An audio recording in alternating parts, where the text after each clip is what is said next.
कोरोनामुळे आलेल्या संकटात मानसिक कोंडमारा झाला असेल, मनस्थिती थोडीशी ठीक नसेल, अभ्यास विसरला गेला असेल किंवा मध्येच आठवत नसेल, काळजी करू नका. उजळणी स्वरूपात 10वी अभ्यासमालेचा लाभ घ्या आणि यशस्वी व्हा.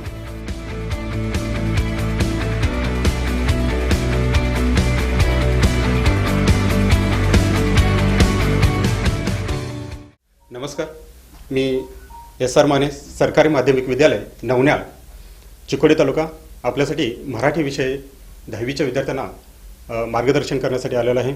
आज आपण तिसरा पाठ अभ्यास करत आहोत. विद्यार्थ्यांनो जागृत व्हा. या पाठाचे जे लेखक आहेत ते डॉक्टर बाबासाहेब आंबेडकर आहेत.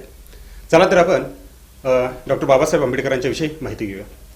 भीमराव रामजी आंबेडकर हे त्यांचं पूर्ण नाव. 1891 ते 1956 हा त्यांचा कार्यकाल असलेला आपल्याला पाहायला मिळतो. स्वतंत्र भारताच्या मंत्रिमंडळामध्ये त्यांनी कायदेमंत्री म्हणून काम केलेलं आहे. त्याचप्रमाणे भारतीय घटनेचे शिल्पकार, दलितांच्यामध्ये सत्वाची जाणीव निर्माण करणारा क्रांतिकारक योद्धा, त्याचप्रमाणे आपलं जे आयुष्य आहे ते आयुष्यभर ज्ञान साधना करून कायदेशास्त्र, समाजशास्त्र, त्याचप्रमाणे अर्थशास्त्र अशा वेगवेगळ्या विषयावरती त्यांनी विद्वत्ता मिळवलेली आपल्याला पाहावयास मिळते. दलितांच्या उन्नतीसाठी त्यांनी आपलं संपूर्ण जीवन आहे ते जीवन कार्यरत केलेलं पाहायला मिळतं. आणि भारत सरकारनं त्यांच्या या कार्याचा गौरव करण्यासाठी आपल्या देशाचा जो नागरिक सर्वोच्च पुरस्कार आहे भारतरत्न हा पुरस्कार देऊन त्यांना सन्मानित केलेला आपल्याला पाहायला मिळतं. त्यांनी अनेक ग्रंथांचं लेखन सुद्धा केलेलं आहे. यामध्ये बुद्ध आणि त्याचा धर्म, त्याचबरोबर thoughts of Pakistan, who were the Shudras हे त्यांनी काही ग्रंथ आहे ते ग्रंथ लिहिलेले आहे. त्याचप्रमाणे मूकनायक आणि जनता हे त्यांनी नियतकालिकं काढलेले आपल्याला पाहायला मिळतात. आता हा पाठ म्हणजे काय नेमकं तर 1938 साली पुणे येथे जे विद्यार्थ्यांचं अस्पृश्य विद्यार्थ्यांचं जे संमेलन झालेलं होतं त्या संमेलनामध्ये डॉक्टर बाबासाहेब आंबेडकरांनी जे भाषण केलेलं आहे त्या भाषणातला काही भाग आपल्याला इथं अभ्यासाला लावलेला आहे. म्हणजेच या पाठाचा जो वाङ्मय प्रकार आहे तो वैचारिक निबंध असलेला आपल्याला पाहायला मिळतो. दुसरी गोष्ट आहे, या पाठाचे जे मूल्य आहे ते मूल्य शिक्षणप्रेम पाहावयास मिळते. हा पाठ लावण्यापाठीमागचा हा उद्देश आहे की विद्यार्थ्यांनी आंबेडकरांनी घेतलेले जे शिक्षणाविषयीचे जे कष्ट आहे ते कष्ट विद्यार्थ्यांना समजावेत आणि त्यातून प्रेरणा मिळावी हा या पाठाचा उद्देश असलेला पाहावयास मिळतं. तर विद्यार्थी मित्रांनो, पाहूया आपण या पाठामध्ये भाषणाच्या माध्यमातून आपल्याला कोणता संदेश डॉक्टर बाबासाहेब आंबेडकरांनी दिलेला आहे. बरं, आंबेडकर काय म्हणतात की विद्यार्थ्यांनो, आज माझं संपूर्ण जे आयुष्य आहे ते आयुष्य हे खेड्यापाड्यातले जे लोक आहेत, जे निरक्षर आहेत, अशिक्षित आहेत, जी जुलमाने त्रस्त झालेली जी लोक आहेत त्यांच्या या लोकांची जी गाऱ्हाणे आहेत, जे संकट आहेत, ज्या समस्या आहेत ती सगळी समजून घेण्यामध्ये माझं जे आयुष्य आहे ते आयुष्य संपून चाललेलं आहे. आणि त्यामुळं विद्यार्थ्यांना असं वाटतं किंवा काही लोक आहेत त्या लोकांना असं वाटतं की कदाचित मी या विद्यार्थ्यांच्याकडे दुर्लक्ष करतो की काय, असं काही जणांचा सूर असलेला पाहावयास मिळतो. पण मला या लोकांना एक सांगावंसं वाटतं की माझं जे पहिले दैवत आहे ते दैवत ही विद्या असलेलं पाहावयास मिळतं. का तर विद्येशिवाय माणसाला शांतता नाही आणि विद्याशिवाय माणसाला माणुसकी सुद्धा नाही. ही विद्या जी आहे ही विद्या ही महासागरासारखी असलेली पाहावयास मिळते. आज आपण सर्व लोकांनी ही विद्या आहे ती विद्या अवगत करणं गरजेचं आहे. आपल्याकडे बुद्ध आहे, त्या बुद्धाने म्हटलेलंच आहे की बुद्ध धर्म आहे हा बुद्ध धर्म हा अत्यंत शुद्ध धर्म असलेला पाहावयास मिळतो. यामध्ये कोणताही भेदभाव आहे तो भेदभाव आपल्याला पाहावयास मिळत नाही. या धर्मामध्ये जर गेलं तर आपण ब्राह्मण पाहू शकतो, भिक्षुक पाहू शकतो, श्रमण लोक आहेत ती पाहू शकतो किंवा भंगी लोक आहेत ते भंगी लोक पाहू शकतो. कोणीही आपल्याला या धर्म आहे त्या धर्मामध्ये पाहायला मिळतं. जसं आपल्या देशामध्ये गंगा नदी आहे, ब्रह्मपुत्रा नदी आहे, यमुना नदी आहे, ह्या सर्व नद्या आहेत. ह्या नद्या आपल्या पाणी जे आहे ते पाणी घेऊन महासागराकडे जात असलेलं आपल्याला पाहायला मिळतात. परंतु ज्यावेळी या नद्या महासागराला जाऊन मिळतात त्यावेळी मला नेमकं सांगता येत नाही हे गोदावरीचं पाणी कुठलं किंवा यमुनेचं पाणी कुठलं हे आपल्याला सांगता येत नाही. अगदी तसंच आपला जो महासंघ आहे हा महासंघ सुद्धा एक असलेला आपल्याला पाहावयास मिळतो. माणूस म्हणून जगत असताना आपल्याला ज्याप्रमाणे अन्नाची आवश्यकता भासते त्याचप्रमाणे आपल्याला विद्येची सुद्धा आवश्यकता असलेलं पाहिजे. ही आपण गोष्ट आहे ती गोष्ट विद्यार्थ्यांनी पहिल्यांदा लक्षात ठेवावी. आज आपला जो हिंदुस्थान आहे या हिंदुस्थानामध्ये लाखो लोक आहेत ते लोक निरक्षर असलेले आपल्याला पाहायला मिळतात. आता या मध्ये आपल्याला बघा काही जे शब्द आहेत ते शब्द कठीण शब्द आलेले. यामध्ये गाऱ्हाण या शब्दाचा अर्थ होतो तक्रार असा हा शब्द आहे. त्याचप्रमाणे अवसर हा शब्द आलेला होता. या अवसर शब्दाचा अर्थ वेळ असा आपल्याला पाहावयास मिळतो. त्याचप्रमाणे निरक्षर हा शब्द आलेला होता. तर निरक्षर या शब्दासाठी आपल्याकडे अडाणी हा शब्द आलेला आपल्याला पाहावयास मिळतो. तर आज आपलं जे हिंदुस्थान आहे, या हिंदुस्थानामध्ये लाखो लोक आहेत, ते लाखो लोक निरक्षर असलेला आपल्याला पाहावयास मिळतात. आंबेडकर स्वतः काय म्हणतात की मी माझं जीवन जगत असताना मी अपार वेदना, कष्ट आहे ते कष्ट, त्रास सोसून आहे ते त्रास सोसून काय केलेलं आहे, ही विद्या आहे, ही विद्या संपादन केलेली आहे. का तर मला विद्या जे आहे ते विद्येचं प्रचंड भयंकर असं वेळ होतं. आणि म्हणून आज माझ्या जर घरामध्ये बघायला गेला तर जवळजवळ 20,000 पुस्तकं आहे, ते पुस्तकं माझ्या घरामध्ये असलेले आपल्याला पाहावयास मिळतात. मनुष्य जो आहे त्या मनुष्याने पुस्तकावरती प्रेम आहे ते प्रेम केलं पाहिजे. आणि जो मनुष्य पुस्तकावरती प्रेम करतो तोच खरा पुजारी असलेला पाहावयास मिळतो. आज देखील मी पहा की मी 24 तास ही विद्या आहे त्या विद्येचा पुजारी आहे आणि विद्येचीही मी पूजा करत असलेलं पाहावयास मिळतो. दुसरी गोष्ट आहे, जसं विद्या आहे तसंच दुसरी गोष्ट महत्त्वाची आपल्या आयुष्यामध्ये आहे ती म्हणजे विनय.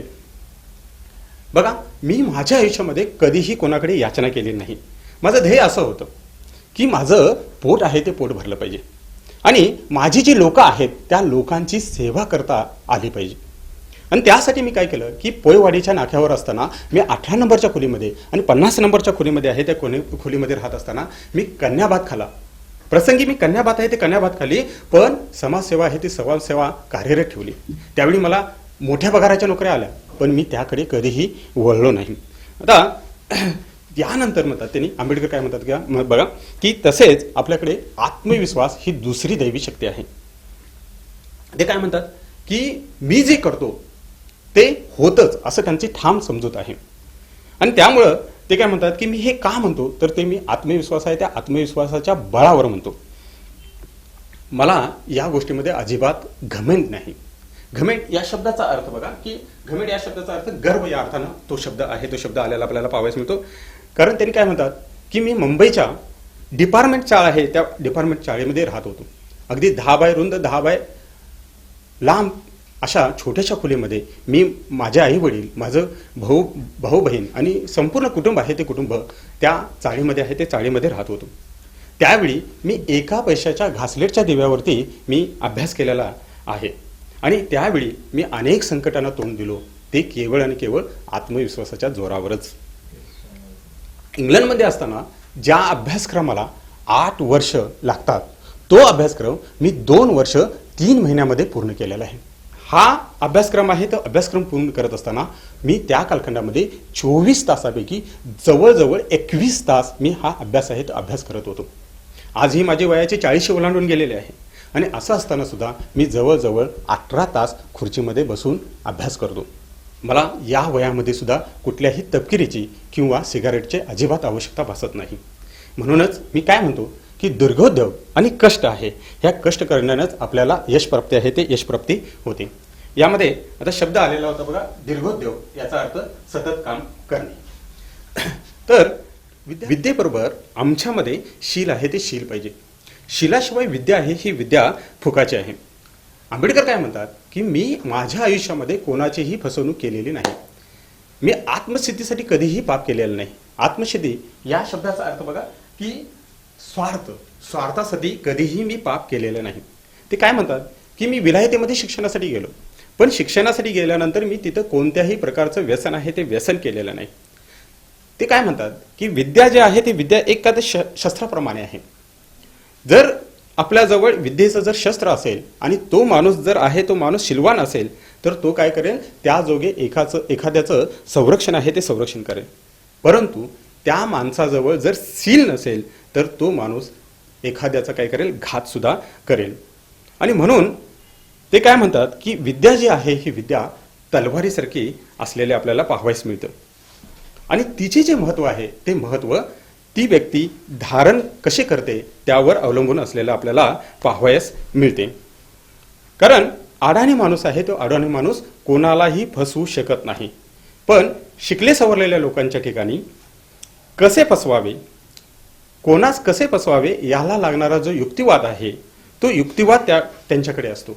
त्यामुळे ते काही वेळा खऱ्याचे खोटे, खोट्याचे खरे ते भासवू शकतात. लबाडी करण्यासाठी लागणारी जी चातुर्य आहे, जी बुद्धी लागते ती त्यांच्याजवळ असते.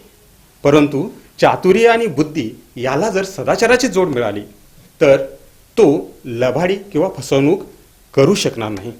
म्हणून शिकलेले आणि सवरलेले जे लोक आहेत त्यांच्यामध्ये शीलाची जी आवश्यकता आहे ती आवश्यकता अधिक असणं गरजेचे आहे. आणि जर आपल्याकडे शीलाशिवाय जर लोक निपजू लागले तर त्या समाजाचा, त्या राष्ट्राचा नाश झालेला आपल्याला पाहावयास मिळतो. आणि म्हणूनच मी असं म्हणतो की शिक्षणापेक्षा शीलाची किंमत आहे, ती शीलाची किंमत अधिक आहे. म्हणून विद्यार्थ्यांनो, तुमच्या एक गोष्ट लक्षामध्ये आलं असेल की शिक्षणाबरोबरच आपल्याकडे शील हे अत्यंत आणि अत्यंत महत्त्वाची गोष्ट आहे. या पाठावरचे विद्यार्थ्यांनी जागृत व्हा, या पाठावरचे काही महत्त्वाचे प्रश्न आहेत, ते महत्त्वाचे प्रश्न आता आपण बघत आहोत. पहिला प्रश्न असा होता की आंबेडकरांनी विद्या कशी संपादन केली. त्याचं उत्तर असं आहे, आंबेडकरांनी विद्या हे अपार कष्ट आणि वेदना सोसून ही विद्या आहे ती विद्या संपादन केलेली आहे. दुसरा प्रश्न असा होता की आंबेडकरांनी 24 तासापैकी किती तास अभ्यास केला. त्याचं उत्तर असं आहे, आंबेडकरांनी 24 तासापैकी 21 तास अभ्यास केलेला आहे. प्रश्न तिसरा असा होता की दीर्घोद्योग कष्ट करण्याने यश प्राप्ती होते म्हणजे काय. तर आंबेडकर काय म्हणतात की मी मुंबईच्या डिपार्टमेंटच्या शाळेमध्ये राहत असताना मी 10 फूट लांब आणि 10 फूट रुंद अशा खोलीमध्ये आहे, त्या खोलीमध्ये आई वडील भावंड या सर्वांच्या सोबत मी राहत होतो आणि एका पैशाच्या घासलेटच्या दिवावरती मी त्यावेळी अभ्यास केला. अनेक संकट आहे, त्या संकटांना तोंड दिले आणि जो अभ्यासक्रमासाठी 8 वर्षे लागतात तो अभ्यासक्रम मी 2 वर्ष 3 महिन्यामध्ये पूर्ण केलेला आहे. ते केवळ दीर्घोद्योग आणि कष्टाच्या जोरावर असं त्यांनी सांगितलेलं आहे.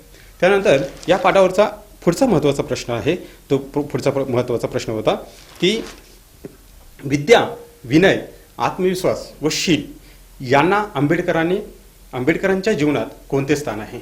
बरं, विद्येच्या बाबतीत आंबेडकरांनी असं म्हटलेलं होतं की विद्या हे माझं पहिलं दैवत आहे आणि विद्येशिवाय माणसाला शांतता नाही, त्याचप्रमाणे समाधानसुद्धा नाही. आणि ही जी विद्या आहे ही विद्या महासागरासारखी असलेल्या आपल्याला पाहावयास मिळते आणि त्यामुळं त्या विद्येची सर्वांना आवश्यकता असलेली आपल्याला पाहावयास मिळते. त्यासाठी त्यांनी काय म्हणतात की दुसरी गोष्ट त्यांनी सांगितलेली की विनयाच्या बाबतीत त्यांनी काय म्हणतात की मी 18 नंबर आणि 50 नंबरच्या खोलीमध्ये आहे, त्या खोलीमध्ये राहत होतो. त्यावेळी मी प्रसंगी कन्याभात खाल्ल्या आणि तरी मी कन्याभात केला आणि समाजसेवा केली, पण मी मोठ्या पगाराच्या नोकरीकडे आहे ते नोकरीकडे वळलो नाही. तिसरी गोष्ट आहे, ती तिसरी गोष्ट त्यांनी सांगितलेली होती ती म्हणजे की आत्मविश्वासाच्या गोष्ट सांगितलेली होती. त्याबाबतीत त्यांनी काय म्हणतात की मी 8 वर्षाचा अभ्यासक्रम 2 वर्ष 3 महिन्यामध्ये पूर्ण आहे ते पूर्ण करून दाखवला. आणि चौथी गोष्ट सांगितलेली आहे की शीलाच्या बाबतीत ते काय म्हणतात की विद्याबरोबरच आमच्यामध्ये शील असणे गरजेचं आहे, कारण शीलाशिवाय जी विद्या आहे ती विद्या फुकाची असलेल्या आपल्याला पाहावयास मिळते. एखाद्याजवळ विद्येचं जर शस्त्र असेल आणि तो माणूस शीलवान असेल तर त्याजोगी तो काय करेल, एखाद्याचं संरक्षण करेल. पण जर शील नसेल तर तो विद्येच्या शस्त्राने दुसऱ्याचा घात आहे तो घात करेल. भाषा अभ्यास यामध्ये पहिला प्रश्न होता की संधी सोडवा.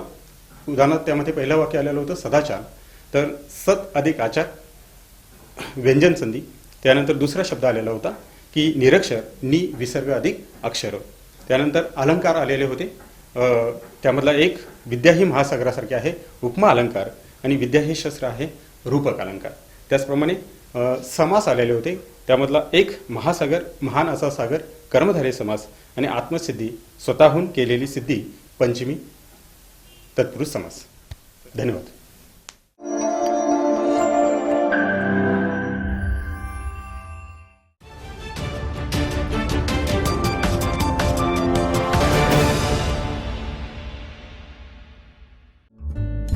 सबस्क्राईब करा तरुण भारत न्यूज चॅनलला आणि ताज्या घडामोडी सर्वात आधी जाणून घेण्यासाठी बेल आयकॉनवर क्लिक करा.